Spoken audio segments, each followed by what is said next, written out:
and also a politician. Today it is all about paying tribute to him, to talk about how he lived his life, the impact he made when he was alive as the voice of the people, the voice of the voiceless, and as a politician, ensuring that the people had a fair share in all things. So today, before we begin the program proper, I have with me in the studio Olu Odusoya. Good morning. Good morning. Yeah.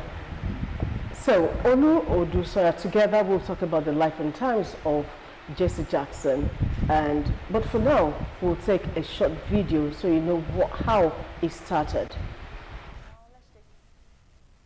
I was born by the river.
Yes, you have seen that clip for you to have a glimpse of who Jesse Jackson was when he was alive. So now back to Olu. Good morning once again. Glad to have you on the program. Good morning. Now let's talk about Jesse Jackson. What are the things you want to say about him, the man Jesse Jackson? Good morning once again. I can't remove the image of Jesse Jackson from my memory, especially when I heard about his death. During the election of Obama and when he was announced as the winner, that's Obama, and the camera zoomed in on Jesse Jackson's face and it was filled with tears. He was in shock, he was in tears that day, and I can't take that away from how I can pick his memory at the moment, and how he was a foundation. He made it easy. He made the platform easier for Obama to have won that election.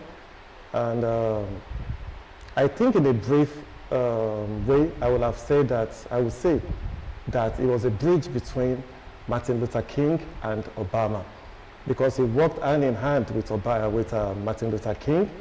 He was like a protege under him. And he was with him, he was really close to Luther King until he died. In fact, he was there. And he kept on the vision of I had a dream. He kept it alive. He ran for election severally. And in history, before Obama, he became and he achieved the best result ever for any black American to have gotten closer to the presidency. And then, luckily for us, for America, Obama came and he won the election under the Democrats also.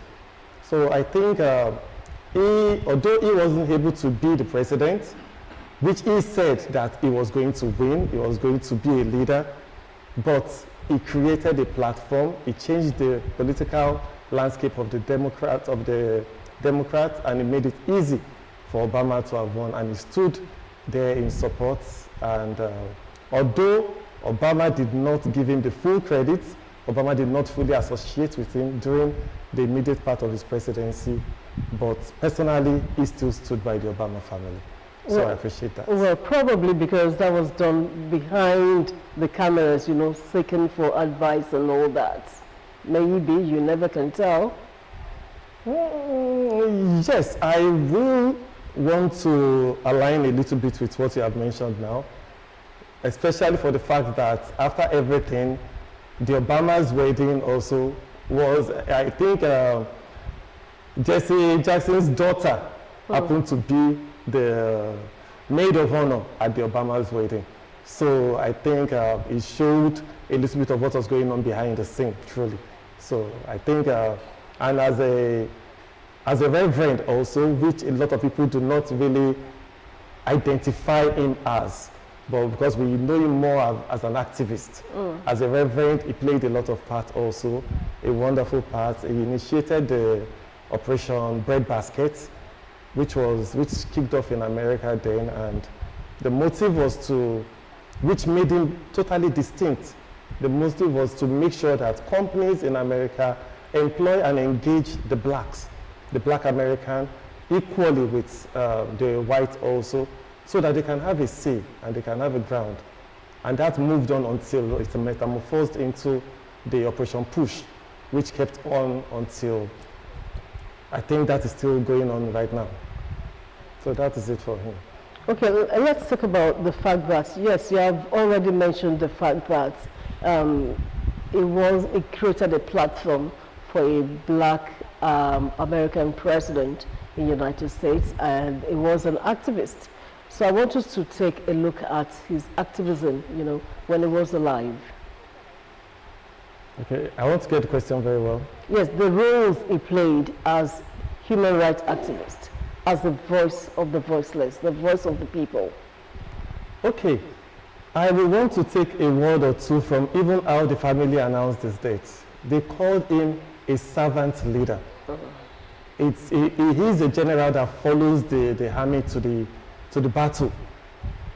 And on several occasions, you will see that when he started the activist program, people felt he was for the blacks, for the black American. But the Americans got to understand him better when they got to know that he was not just for the blacks, he was for equal treatment. He was for a selfless service. He was for the voice of the voiceless. He wanted fairness, not to support the black Americans alone. For example, there was a time that there was a battle with the white farmers, and they were surprised that it was still the same Jesse Jackson that showed up to come and fight on their behalf, and several others. He was the one that negotiated the release of the soldiers that were kept captive at Yugoslavia during the Bill Clinton tenure. And gratefully, Bill Clinton appreciated him with the greatest honor available to a civilian then. I think that was a medal of honor to peace that was given to him. So I think even Bill Clinton, being a white president, appreciated his effort and everything. And he also fought for release of several others. We also know the role he played in South Africa during Mandela's release. He was physically there during Mandela's release. After his presidency also, he was also there fighting for the civil rights of the people. And also he went to several schools. Schools all over America, in so many countries, so many parts of America now. Their flags are halfway, just to respect and appreciate the role that Jesse Jackson played in their lives. He fought for them. He spoke to the black Americans. He had this normal slogan saying that I am somebody and you can be whoever you want to be. So he gave life to them. Then also there was a serious appetite before he came out. So he came to speak to the black. You have a voice. You are a person. You should stand out. You can achieve whatever you want. So he gave life to a lot of people, and a lot of success again today is attributed to the fight that he gave and the way he stood by people, and he never left the blacks down at any point. Okay, thank you so much for that. Now let's talk about his relationship with Martin Luther King and how that impacted not just America, but it was a global movement. Let's talk about that. Martin Luther King, although an American, was not just for America. His message of I have a dream is a global message, and it applies to every one of us. So like I mentioned earlier, Jesse Jackson is a bridge from, a lot of us did not experience the days of Martin Luther King, but in Jesse Jackson, we saw the life that he wanted us to live. He appreciated us. He gave us courage. He gave us the boldness. He made us to be able to come out and speak and know that we have a voice. And we also saw the role he played during the Black movement and the Black Lives Matters. That's Jesse Jackson now. He played a role, and he was always giving reference and giving regards to the person that trained him. That is Martin Luther King. That without him, Bill Clinton made a statement during the honor he gave to Jackson. He said, it is difficult to think of how we could have achieved so much without the relentless and selfless effort of somebody like Jesse Jackson. That is the word of the president. So I think that he has lived the life of Martin Luther King. He has lived his own life, and he has brought us into the light to let us know that as Black people, we are no less than any other race, and that we should have a voice. We should come out and speak. He gave chance also to people that are not even going for elections, that you can come out, vote, be the person you want to be. And that is why we all here are happy today. All right, thank you so much for that, Olu. Now we'll take a short break. When we return from that break, the program International Desk, taking a look at the life and times of Jesse Jackson, the American human rights activist, a preacher, and politician, will continue.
Yes, you're still watching International Desk live from the People's Tele here in Abeokuta, the Ogun State capital.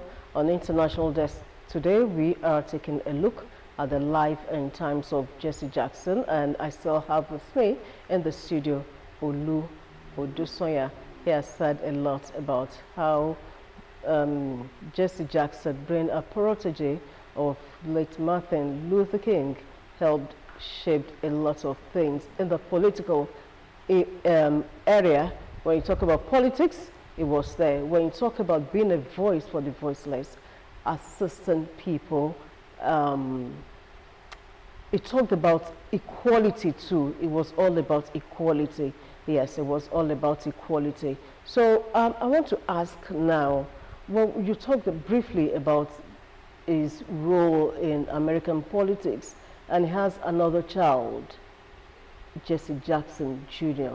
Would you say it was able to impact on him, and how is he shaping American politics at the moment? Talking about his son, the Jesse Jackson Jr., I was very, very surprised this morning to know that even the show, because he runs a show in US also, and for someone who was there, because Jesse Jackson died in the midst of his family, and the boy he was actually the one that even confirmed him, that saw his body first when he had Jesse Jackson gasp. So he was there, and he was the one that checked and saw that there was no movement, and then called his mother for attention. And she said, "Daddy has gone. Your father has left." For someone that has done that, and for someone that has done that, has experienced that, and few hours later, you see him still running his show and announcing his father's death and still living on the legacy the father has left for him. I think it speaks a lot about leaving something behind. Him as Jesse Jackson as a preacher now, and also a father, and also a leader. It tells us a lot about life and how in everything we do, we should know that there is an end to everything. But before that end comes, we should know that we should learn to leave something behind. No matter what, we will leave something behind. Now, what you leave behind is what matters. So I think he invested a lot of time, effort, and energy to impact on his family, on his children, in his wife, that were able to stay around him. And I believe with what we have seen today and how we have seen him being celebrated, I believe that the sky is the limit for him as the junior of the family to keep the ball rolling and keep the ground functioning well for the memory of his father.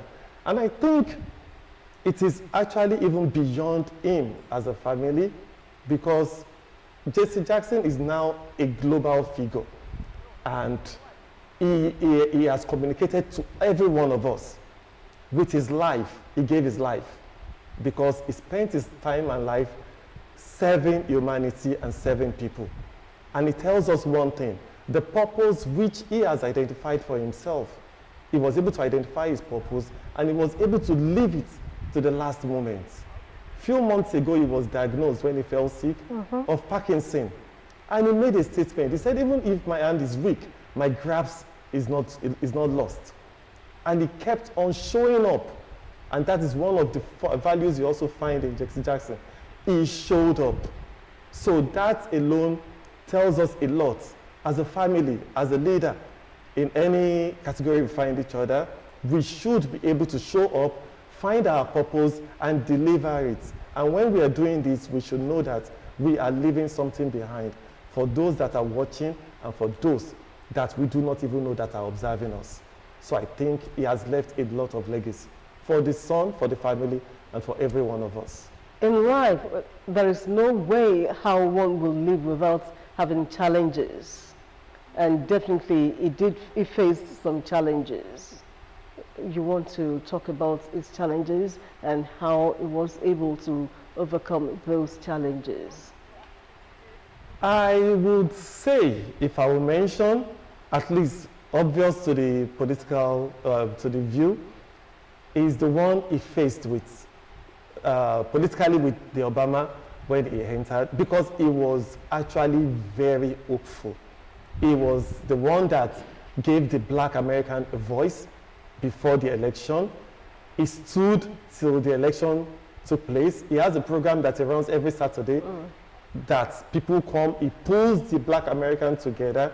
Obama came in and won the election to be the first president of America. And he was very hopeful that he was going to have a part to play and a role to play in what will be happening, but it never came that way. So I think it gave him a lot of concern, and but he was able to manage it. That's what I say. A leader also, a servant leader.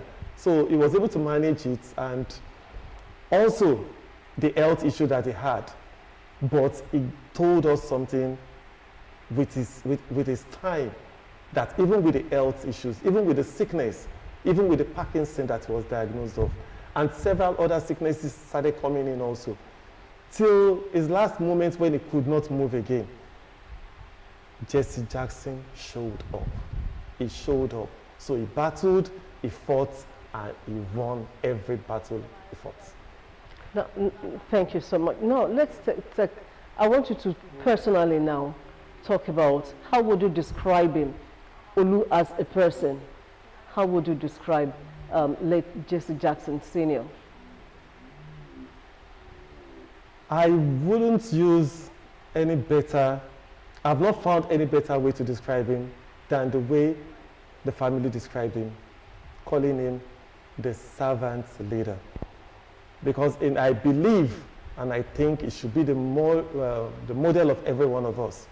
In whatever positions we find each other, in whatever position we find ourselves, we should learn to know that if the word servant is not in it, we are failed. As a parent, if you are not a servant, you can't work. As a leader, if you are not a servant, it can't work.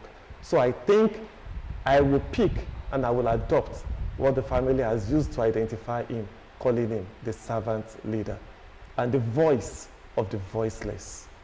So that is what I think I will identify him with, the servant leader and the voice of the voiceless. Okay, now let's now bring it down to America now. He lived an impactful life, politically, religiously. You know, you say as a family man, he was there for his family, even for the people, the voice of the voiceless. Let's now bring it down to America now, Africa rather. What are those things you think African leaders could adopt from him, they should have adopted? I will start with empathy. Empathy. He had empathy. He spoke, he fought for the poor, for the weak. He did that. And he came as much as possible with clean hands. So I think that if we adopt a lot of all the virtues that Jesse Jackson stood for, I think it will take us as Africans, as Nigerians, to a very great height. In all that is celebrated about him today, nobody is talking about his wealth, his achievements, or his possessions. But now we are talking about the life he has lived, the voice he has given to the poor, the people he has put food on their table. We should be able to emulate the character this man has given us, he has expressed to us.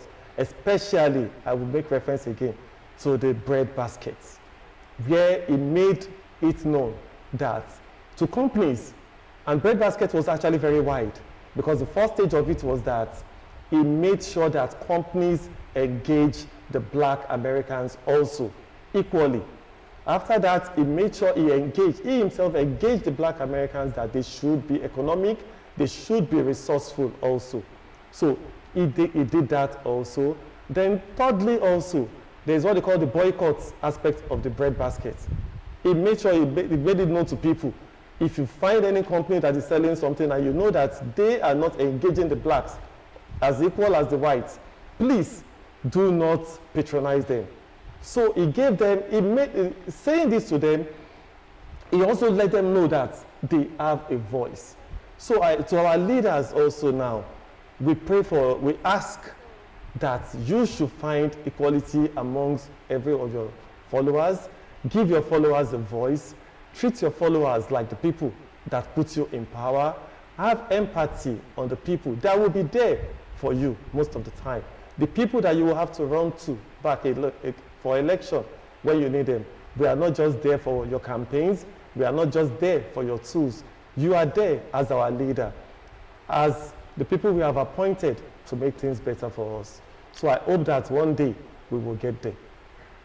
Okay, thank you so much, Olu Odusonya, for sharing your thoughts on the life and times of late Jason Jackson Jr. I appreciate you for coming all the way from Lagos, you know, despite the brief notice. Thank you so much for being here. Now, before we wrap up the program, let me quickly read out how Barack Obama, you know, when he paid tribute to, when he was expressing his condolences, he described late Jesse Jackson as a true giant who helped lead significant movements for change in human history.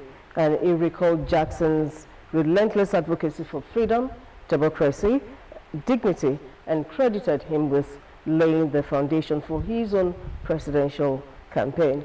And he also said Michelle Obama also shared the memories of Jackson, mentioning that she got her first glimpse of political organizing at the Jackson's kitchen table when she was a teenager. So it actually said a lot about who Jesse Jackson was in his lifetime. He didn't live a life just for himself and his family. He said empathy is the key word now. So let us have empathy, let us imbibe, let us embrace the kind of life that Jesse Jackson lived for others, not just for himself alone. And that brings us to the end of International Desk for this week. We thank you for being a part of the program. And once again, many thanks to Olu Odusoya for being here in the studio with me to talk about the life and times of Jesse Jackson. Let's do it again, same time next week. Goodbye.